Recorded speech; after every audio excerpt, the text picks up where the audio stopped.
हालत में आपकी आवाज सुने तो आपको अपने नेता, अपने झंडा और अपने डंडा के पार्टी के नेता को जिताकर जब भेजेंगे सदन के अंदर, तब वो आपकी बात बोलेगा। अगर आप में 243 सीट है इस बिहार के अंदर, इस 243 सीटों में आप सिर्फ अगर एक सीट राष्ट्रीय उलमा काउंसिल के खाते में डाल दिया तो मैं दावे के साथ ये बात कहना चाहता हूं कि इन 242 बकरियों की मिनमिनाहट में राष्ट्रीय उलमा काउंसिल का एक शेर की दहाड़ काफी होगा। साथियों, ये वक्त भाषण का नहीं है, ये वक्त है परिवर्तन का। आज किशनगंज में किस तरह का परिवर्तन चाहिए, आज किशनगंज की जनता के बीच में कुछ चंद सवालों को लेकर के हाजिर हुआ हूं। आप देख रहे हैं कि चुनावी मैदान में एक तरफ एक गठबंधन है तेजस्वी यादव और कांग्रेस पार्टी का, सीपीएम का, लेकिन क्या आपने सोचा कि इस गठबंधन ने मुस्लिम बेस पार्टियों को अपने में क्यों नहीं मिलाया?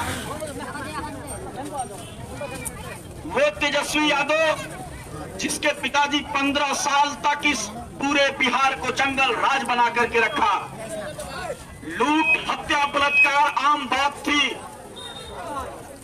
उसी तेजस्वी यादव की सरकार में, इनके पिताजी की सरकार में आपने देखा कि 28 भूमिहार भाइयों को कत्लेआम कर दिया गया। और वही माफिया, वही गुंडागर्दी का बोलबाला, भय का माहौल फिर कायम करना चाहते हैं बिहार के अंदर। क्या उस लालू यादव के गुंडों को दोबारा फिर लाना चाहते हैं बिहार के अंदर? और जो कांग्रेस पार्टी जिससे गठबंधन हुआ है,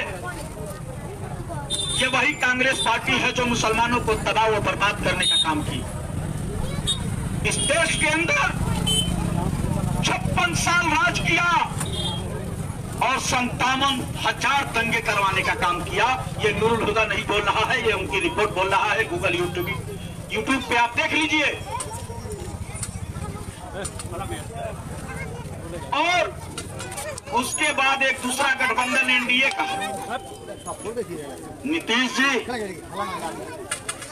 नीतीश जी से आपने कभी ये सवाल किया कि नीतीश जी जिस बीजेपी के साथ आप हो वो हमेशा कभी पाकिस्तान भेजने की बात करती है, वो बीजेपी कभी हमको जो है हिंदू मुसलमान के नाम पे हमेशा लड़ाने की बात करती है, हमेशा इंसानियत की कत्ल की बात करती है।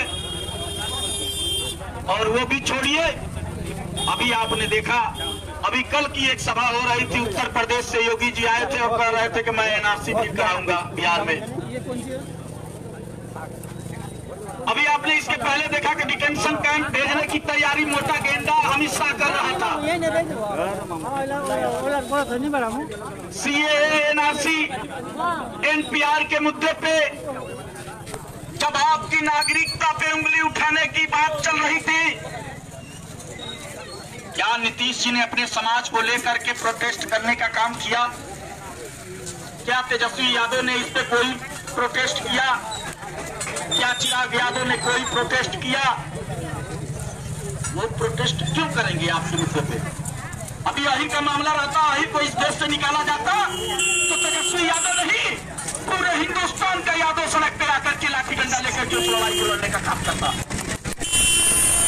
का मामला होता, चिराग यादव आकर के लड़ाई लड़ने का काम करते। और जब मुसलमानों का मुद्दा आता है तो ये लोग अपने हुजरे में बैठ जाते हैं। और वो तो छोड़ दीजिए, जितने 100 काल सेकुलर सियासी पार्टियां हैं, इस मुद्दे पे कोई खुल करके आके लड़ाई लड़ने का काम नहीं किया। और नहीं तो आपने इस क्षेत्र से कमरुल हुदा को विधायक बनाया था। क्या कमरुल हुदा कोई इस पे एनआरसी सीए पे कोई धरना लगाए किशनगंज के अंदर? और वो भी छोड़ दीजिए, जिनके बारे में कायदे मिल्लत बनते हैं बड़े, बड़े एक चर्चा है देश के अंदर के बोलते हैं, बहुत बोलते हैं, मुसलमानों के लिए बोलते हैं। हैदराबाद से लेकर के बिहार तक क्या कोई शाहीन बाग बनाया? क्या कोई एनआरसी सीएए के मुद्दे पे कहीं धरना लगाया? क्या उनका कोई पार्टी का नेता कोई जेल गया? किसी के ऊपर कोई मुकदमा हुआ? नहीं हुआ। और बोलने का जहां तक सवाल है, बनाब साहब से बेहतरीन स्पीकर कोई नहीं था। जब लोकसभा में बोला करते थे तो नेहरू जैसे लोग चुप हो जाया करते थे। इस देश का मसला बोलने से हल नहीं होगा, लोकतंत्र में लड़ने से होगा, सिस्टम में भागीदारी से होगा, सरकार में हिस्सेदारी से होगा। और वो भी किस तरह का हिस्सेदारी?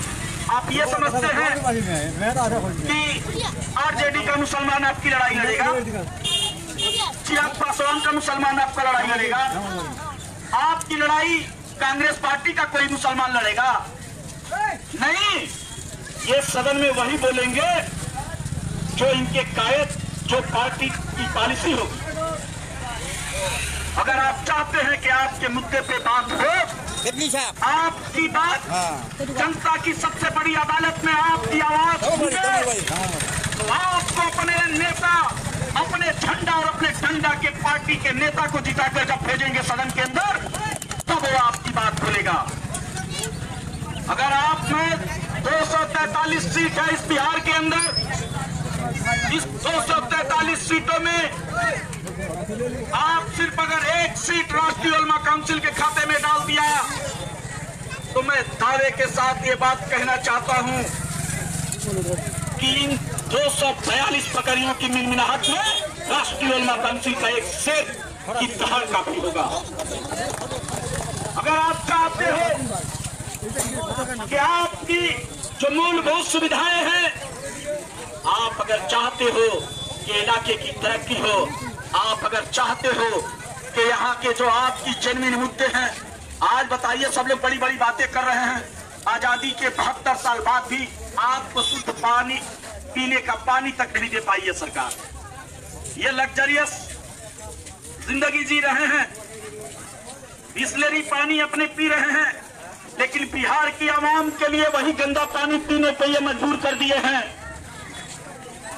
आपके लिए कोई रास्ता, मैं गांव में जो टहल रहा हूं 4 दिनों से आज बिहार के अंदर, मैंने देखा एक बार 10 साल पहले अररिया की तरफ आए थे, बहुत से ऐसे गांव आज भी बिहार के अंदर है जहां बिजली नहीं पहुंच पाई है।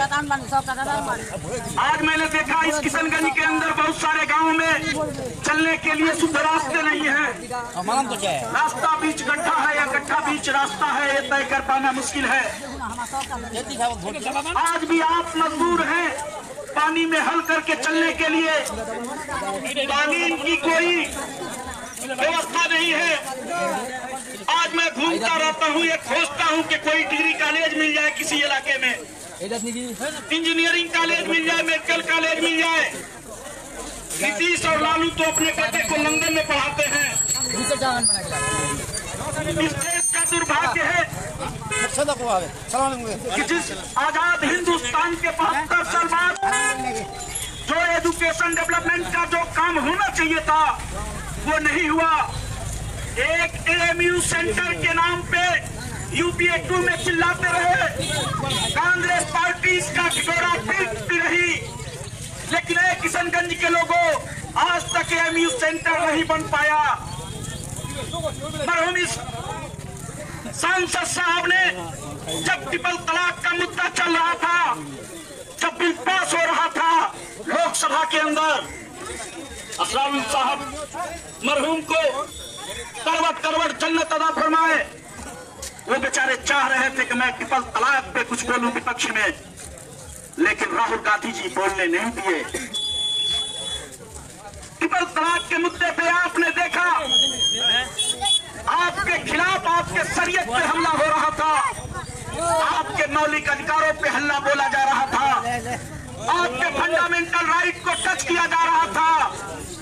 लेकिन राज्यसभा और लोकसभा के अंदर न लालू यादव के सांसद खड़े हुए, न नीतीश के सांसद खड़े हुए। न पासवान के लोग खड़े हुए, न सोकल सेकुलर पूरे हिंदुस्तान की किसी पार्टी ने इसका विरोध नहीं किया। जानते हैं क्यों? इसलिए कि आजाद हिंदुस्तान के बाद आपने नेता नहीं चुना, आपने चमचा चुना, आपने उन पार्टियों का दलाल चुना। इसलिए आपके शरीयत पे हमला होता रहा, कोई बोलने वाला नहीं था। कभी ट्रिपल तलाक का मामला हुआ, एनआरसी सीएए का मामला हुआ। इस देश में मुस्लिम विरोधी तरह तरह के कानून बनाते रहे बीजेपी के लोग, और ये सो कॉल्ड सेकुलर पार्टियां बंद हुजरे में ट्वीट सिर्फ करते रहे। अभी आपने देखा एक तीसरा गठबंधन नहीं बल्कि ठगबंधन हुआ है। मायावती जी, उपेंद्र कुशवाहा एमआईएम, और मायावती जी ने कहा कि अगर हमको बीजेपी में भी जाना हो तो हम जाएंगे। आप लोगों ने टेलीविजन वगैरह पर सुना कि नहीं सुना? अरे बोलिए भाई, आप जब टेलीविजन पे सुने और मायावती खुलकर कही कि हम बीजेपी में जाएंगे, तो ये कायदे मिल्लत को क्या चाहिए था? उस गठबंधन को लात मारना चाहिए था कि नहीं मारना चाहिए था भाई? कमरुल हुदा जिस पार्टी से है उसको लात मारना चाहिए था कि नहीं मारना चाहिए था?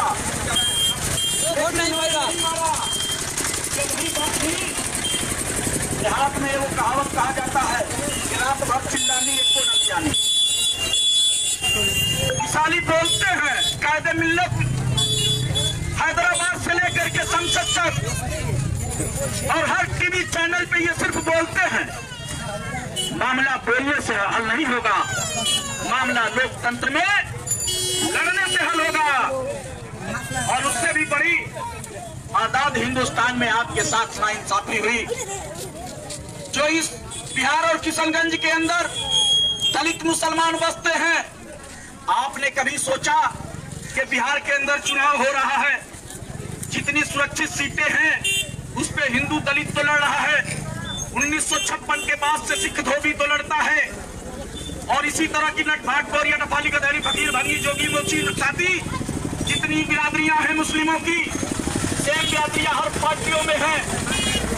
आपने कभी सोचा कि इस बिहार के सुरक्षित सीटों पे हिंदू दलित लड़ रहा है?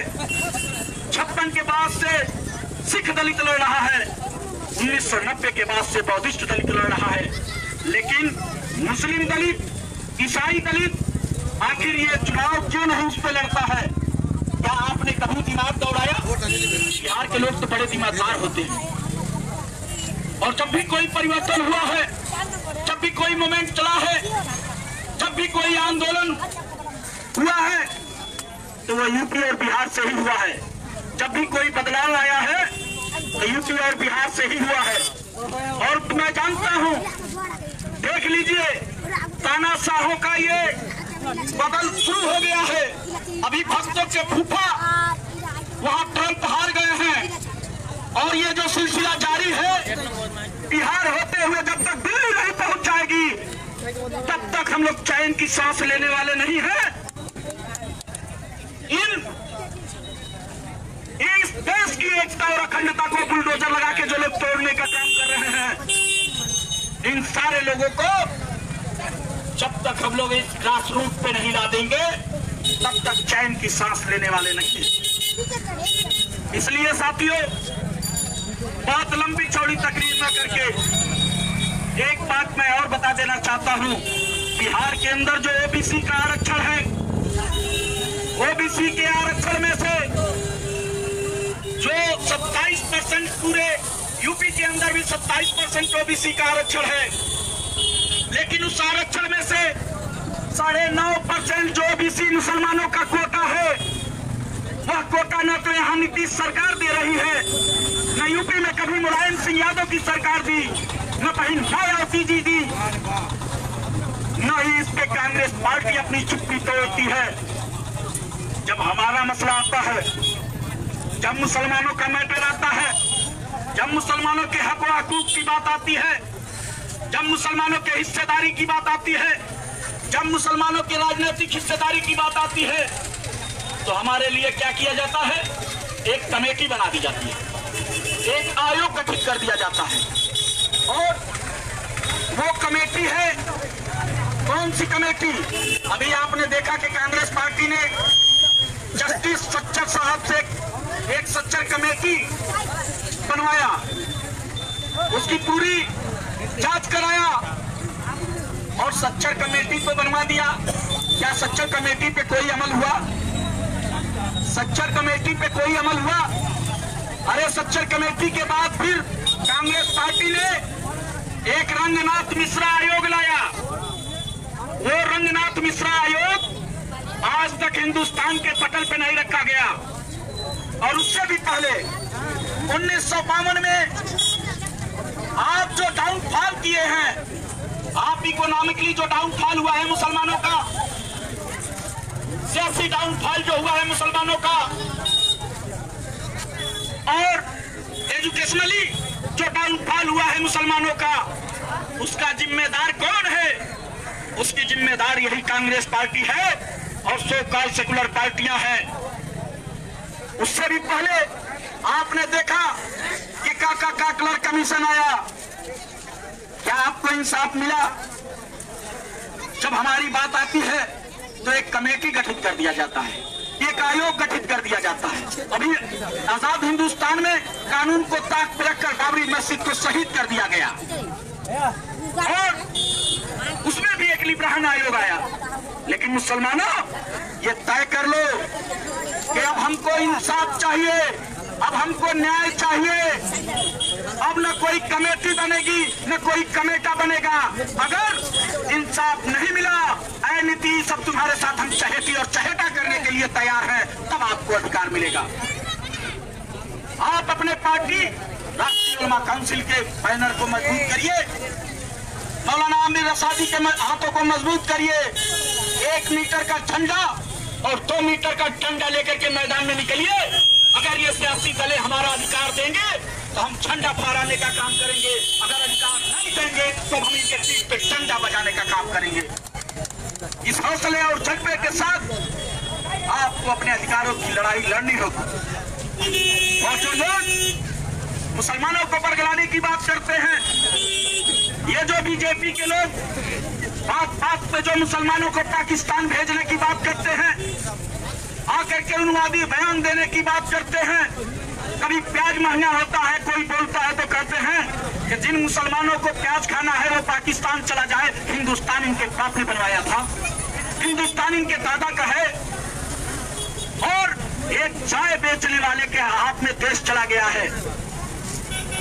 पहले चाय बेचता था, अब वो स्टेशन बेच रहा है, अब वो ट्रेन बेच रहा है, अब वो प्लेटफॉर्म बेच रहा है, एयरपोर्ट बेच रहा है। इस चाय बेचने वाले के हाथ में जो देश गया है साथियों, जिस लाल किले पे ये झंडा फहराते हैं 15 अगस्त